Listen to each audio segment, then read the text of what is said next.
Hello ka na to mo madam, ani aday meron sa kumbana sa bukid kay man na lang no kapahinay-hinay tag pangguna. Kani laging tagaan tag yuta, dapat yuta maning kamot kay pobre baya ta. Kay ug magpalit kag yuta no, grabe ka mahal na kaayo oy. Ang 100 square meter nimo sobra pas 100,000. Hays. Grabe makakuan ta, makaginhawa tag lawom. Pero bitaw oy, kay pobre man tanong maning kamot yuta pangguna diri dapita. May na lang no na atay effort.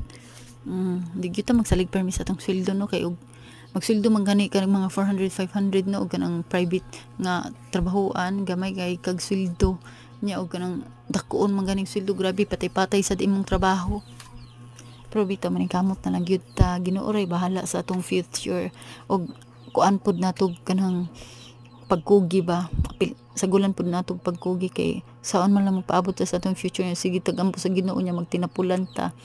Pero bitaw maning kamot gyud ta. Og bago pa ka diri dapita, happy diri gid ka mo subscribe. Bye.